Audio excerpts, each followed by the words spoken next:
Bandit Basics and Box Lunch did not sponsor this video. It's Quarantine Media does support the California Community Foundation's Wildfire Relief Fund. Please continue supporting them. It's recording time. Hi, I'm Steven, and welcome back to It's Recording Time Media, and I bring you back a very special guest of the show. I'm here with Michaela Murphy, a.k.a. Jessie Toph, a.k.a. Toph Beifong. How you doing? I'm doing great. How are you? I'm doing really good. Anyway, thank you so much for taking the time to come back to us. And look at us today, matching shirts. We're matching. What? So funny. Thank you for supporting, by the way. It looks great. You're welcome. Anyway, thank you for coming by. I mean, it's our pleasure.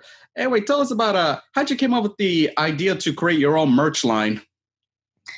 Well, I have to thank Dante a little bit because he has, his own Fire Nation merch, which is fantastic. And I was like, hey, we love some fire. And I was like, hold on, where's Earth in all of this? And, I checked out Box Lunch and, a couple other places, sleuthing through the Earth Kingdom merch. And, we all love the Earth Kingdom jersey that I sometimes wear. On our society, lots of people have reached out about that one. And I was like, well, I can't resell that one. So can't tell me. I can send you over to Box Lunch whenever they restock. But aside from the jersey, that was the really, only interesting item that I saw. And so I was like, all right, what would I want to wear?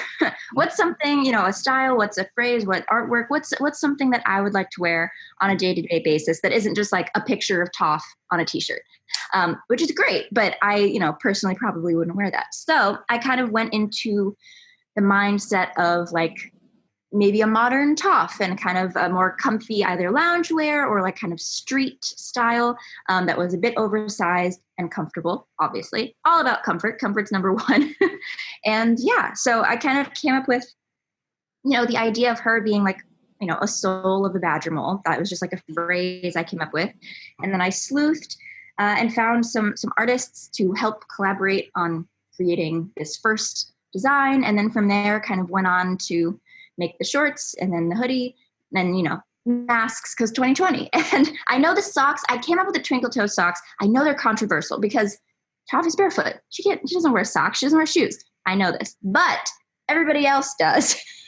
So I figured twinkle toes is actually Aang technically and multiple other characters. So I figured that everybody else who wanted to be an earthbending student would wear the socks and then be deemed, twinkle toes, as if they had kind of gone through Toph's training and been called twinkle toes themselves. So that's where the socks came from, and I'm so excited for them. They're being made, and I'm so excited. They sent me like an updated little proof of what they look like, and I'm just like very excited. So yeah, that's where it came from, and I'm glad that everybody else, likes it. And my initial thoughts were not crazy, and everybody was like, well, you might wear that, but I'm not going to wear that. So yeah, I'm glad that lots of people seem to like it as well.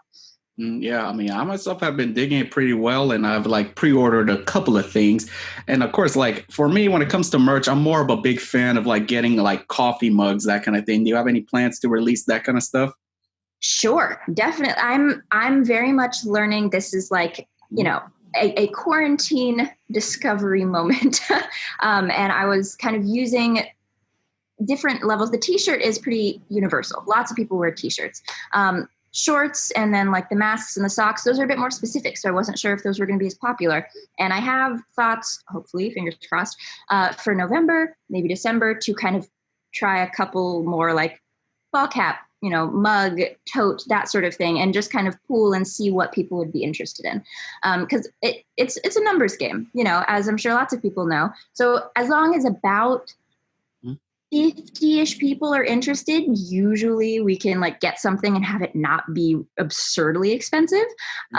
But if not, then we have to curb and be like, okay, well, we'll just wait till more people are interested. So I would love to. And, if people are interested, then yeah, definitely. Well, I hope so too. And of course, speaking of Box Lunch, yeah, the most recent Avatar merch I bought from them was a long sleeve earthbender shirt, which is I would say wave 2, because Dante was impressed with the Fire Nation one that I had, and it's okay, Box Lunch, where's mine? Yeah, exactly. I mean, I think I do understand that Fire Nation probably had the most initial merch wave, I suppose, just because, I mean, it's such a big factor of the show. And Zuko is indeed, arguably the main character.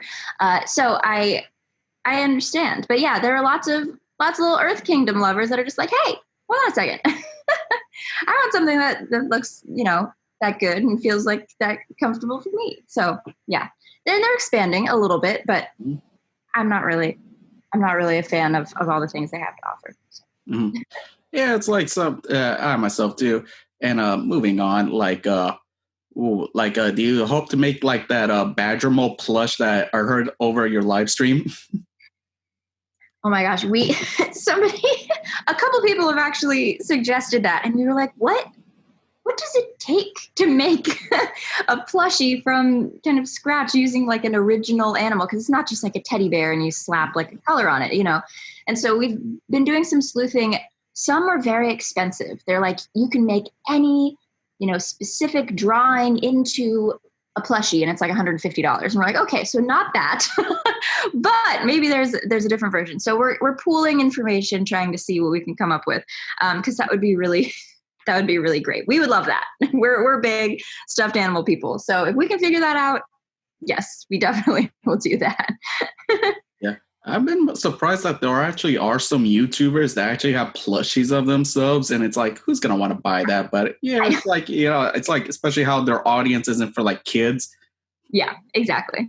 So I think it's, just again, a numbers game. And if you want like one, it's, absurdly expensive. But if you're like, hey, we want like 70 plushies, then, we can probably find a company that's like, great, like $30 for them or something like that, And tell us about your mission that a portion of the proceeds will be going towards the California wildfires and that all the envelopes that you've been using, the material, all earth friendly. Like, tell us about that. Yeah. So obviously starting off, we were like, yeah, merch, this sounds cool and great. And then we, it was kind of right when the peak of just wildfire news was kind of taking over the news.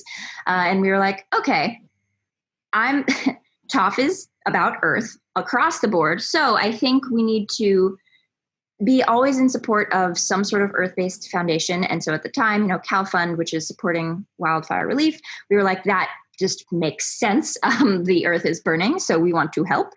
So that was like the first thing. And we'll probably rotate. We haven't figured out if it's like every quarter or every drop. Like we haven't figured out when we're going to like pick a new one, to donate to. But yes, for this first drop for sure, is all, portion going to Cal Fund. And then of course for the packaging, we were like, well, we can't just send a bunch of plastic to these people because that's the opposite of what she stands for. So yeah, my boyfriend, who is, none of this would be possible. This is a 2-person, and if you include the artist, a 3-person operation, just kind of dealing with all of this. He, did some hardcore sleuthing because there are lots of companies that are kind of expensive, to be expected.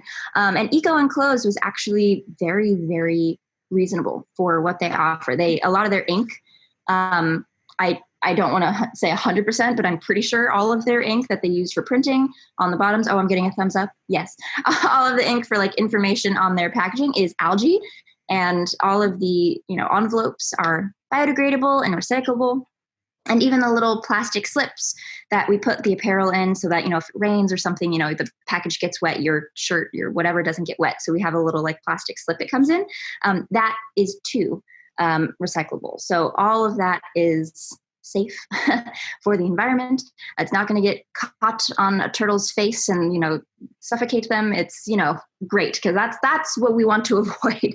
So that was super, super important across the board for us. And yeah, so it's, I think for the most part, we're making the least amount of kind of footprint when it comes to like the mailers and stuff like that, which is great. Mm-hmm. Well, thank you for sharing that. And of course, I myself stand by with everything you said about, keeping everything eco-friendly. And I think that's it from my part. Like, I want to move on to some questions my subscribers have for you, like another wave of fresh questions. The first one is, what was it like coming back to The Legend of Korra, playing Toph's daughter, Young Soo-in, and how'd you come up with the Prepared for Her?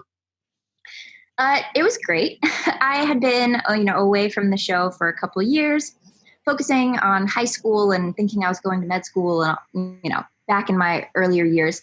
And the, director just kind of, I don't know who had the original idea, but they reached out, Nickelodeon, Andrea, everybody, and was just kind of like, hey, send us a voice sample. We want to make sure you still sound the same, but we'd love to have you in for this, little cameo. And I was like, cool, great. I get to say hello to everybody again. So, I sent over a voice sample. They're like, yes, you still sound great. Like, we want your voice. You're playing your daughter in a flashback. And I was like, whoa, that's so cool. And, I knew that Dante was playing, in characters in Korra as well. They had lots of kind of returning moments from OG cast characters to Korra. So yeah, it was great. I got to come in and, it was just one afternoon of recording and I got to read the script and, talk to everybody again. And then I was back to high school. It was like a little blip of like, hey, look at this cool thing you did. Here, you get to like participate again. And it was really, really fun. And I think I've gotten a couple people now who reached out. They're like, wait a second. Did you voice this person? This sounds a lot like you. And I was like, yes, I did. You're correct. So yeah, it was a lot of fun. Mm-hmm. Yeah. And of course, like, have you had a chance to rewatch The Legend of Korra since it's been back on Netflix? Yes, I actually, and I said this before, I hadn't watched through the whole thing, and I'm close to the end of season 3 and finishing up season 4, and then I will finally have watched through the entire thing.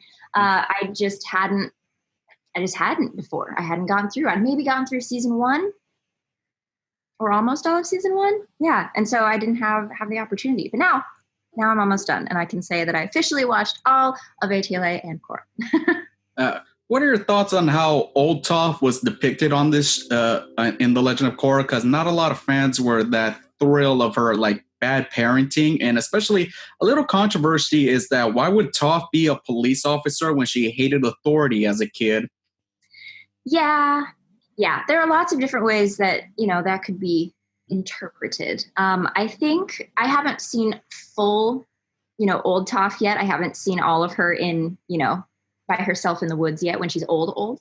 But I think in one way it makes a complete sense. Like it either was supposed to be completely erratic and she like, kind of stayed under the law, like, out of the limelight, did her own thing, or she took control of it so that she could be in charge and wouldn't have to worry about other people controlling her anymore. And so I think at a certain point, she probably got so sick of other people being in charge. And she's like, okay, you know what? I want to be in charge. And I'm not the Earth King and I'm not, the Lord of the Fire Nation or whatever. So how can I be in charge so that people can stop telling me what to do? That's why she's, the head of law enforcement, basically, because nobody can tell her what to do at that point. She gets to tell everybody else what to do. So in that sense, it makes, it falls right into place with kind of her mentality and her stubborn nature. So yeah, that's why I think it kind of turned out that way. And it makes sense with her, parenting and just, it's hard. It's hard being a mother. You have to be empathetic. You have to be patient. And those things are not the top of her list, I would say. She has those qualities, but they definitely aren't the initial reaction. So I think it's an accurate version. It's not necessarily the nicest one, but I think it's pretty accurate. She could definitely turn out that way. Yeah. Well, yeah, I kind of pretty much agree with you. And especially how when you're a kid, you're like just completely different when you get older and wiser. I mean, like, I'm not the same way I was when I was 12 years old, or you in this case. Oh, by the way, do you need more tea? Oh, yes, please. All right, here you go. More jasmine in there. Mm-hmm. Oh, perfect. All right, thank you. Nice and hot. Also, what do you think of the fan theory that the fans assume that Toph had a child with Sokka and he's the father of Suyin? It's like, what do you think of that theory? I don't know. It's so funny because people always ask, and I don't know. I mean, of course it's possible, but I also don't think that Sokka's that much of a jerk. Unless there was like a break, where he and Suki were dating and together, and then maybe they had like a falling out and she like went on a trip somewhere to like with her girls and to like, fight somebody or something, and then he was like angry and alone or whatever for a few months, and then maybe they had like a short tryst. That is maybe possible, but I don't think there was ever like a cheating situation, just because I don't think he's that type of guy. Mm-hmm. So yes, that's, the only possibility that I think could have happened. Yeah, I'm with you on that. It's like how The Legend of Korra didn't really go into full depth with Sokka's future. All we know is that he became a councilman. He tried to protect Korra. It's like there's like almost no depth, and I feel like, I wish they could have given like Jack like something, even though he didn't play older Sokka in this one. I know. Well, maybe he was too busy recording everything else. Who knows? Dragon Prince and all these other things. Who knows? Getting ready for that. Anyway, here's another question from one of my subscribers is, what is one thing about playing Toph has made a huge impact on your life, either professionally in your career or personally? Well, first of all, just being lucky enough to voice a character that so many people enjoy or connect with, or both. And that kind of response is different as a performer. As a creative, any artist can agree, we have things that we love to do, whether it's a painter who loves to like paint lemons, and I love musical theater and, gymnastics, and, I love performing in general. But then when the moment happens where like you are working on something and then the people kind of receiving it just love it and love it and love it, and the numbers grow and grow and grow, there is so much. It's almost like it's overwhelming at some points, especially at the beginning, whenever we were like, oh, wow, like a lot of people really like this. There's simultaneously just like wow, that's cool. We were part of something that kind of moved like history a little bit. But then also the like, oh my goodness, did I do a good enough job? Like then there are the moments where you're like, oh, wow, would I have done this scene differently? Or like, if I would have known that millions of people were going to listen to this, was that the best take? Or like, do they agree with like how this, was said, or, things like that. Cause then you start to just think about all these people looking at your work. So definitely has made me be simultaneously more aware of myself on a day-to-day basis, but also less critical of just my work and others' work in general, because you can only curate, and like polish things so much before you just present them, and then people will like them or they won't. And there's not really an indicator of what people will or won't like. It kind of just happens. So yeah, that's kind of been kind of froofy mentality that's come from Avatar and, a couple other things. Especially this year with all the Netflix madness. So, yeah. Yeah, I mean, I pretty much agree with you. I mean, especially how, what's done for me on this channel, like my original plan before COVID was to see all you guys in person, maybe for shorter interviews. That way I could have done like a short documentary about how, it's changed in my lives, everyone's lives, your guys' lives. And well, this has been a good replacement. I mean, better than nothing. And it's like, thank you so much for, being able to connect with me and everything. Like, yeah, thank you so much, Michaela. Of course. Yeah. It's, we were just kind of ramping up. I hadn't been to a lot of conventions. Dante has, been to a bunch, but I kind of crossed paths with him and just started getting back into like reconnecting with some fans and going to some events. And I was like, oh, this is so fun. And had a couple kind of lining up for 2020. And then, all of that. We were supposed to go to Hawaii. I was supposed to go to Hawaii with Jack and Olivia for a convention there. And it was going to be so much fun. And yeah, so all of us are missing the in-person, that's for sure. But hey, at least, I mean, we have this technology that if this were 2000, 2002, we would not be in the same in the same boat. So at least we have this. Yeah. And speaking of cons, like a couple of weeks ago when you guys did a Color World, was it like connecting with Greg Griffin again? Oh, it was great. I mean, I followed basically the whole cast kind of last year again, because I didn't have Instagram. Well, nobody really had Instagram in like 2008, because that was like 3 years before it came out, something like that. And, Facebook, I hadn't really gotten everybody's number whenever I was in the cast, because they were older than I. And so I don't know what clicked, but last year I was kind of like, hey, wait, where are all these people that I voiced, Avatar with? Let me find them. So I've been slowly but surely kind of refollowing and reconnecting and, talked to Olivia, Jack, and Dante and Greg first, and then more this year, just a bunch of other characters from the show, including Gray and, Giancarlo, and just it's great. So it's been so much fun, and everybody's doing their own quarantine thing. So I'm excited to see everyone when I'm back in California. Mm-hmm. Yeah. Well, I wish you the best, Michaela, and hope to catch you soon in person eventually. Anyway, Michaela, thank you for your time. And for anyone that's interested in buying Bandit Basic merch, the links are down below. Thank you so much, Michaela. We can't see what more comes out for you. And you got any final last words you want to say? Just stay safe, be well, and, per usual, keep your knees high, twinkle toes. Anyway, thank you all recorders for tuning in, and catch you next time.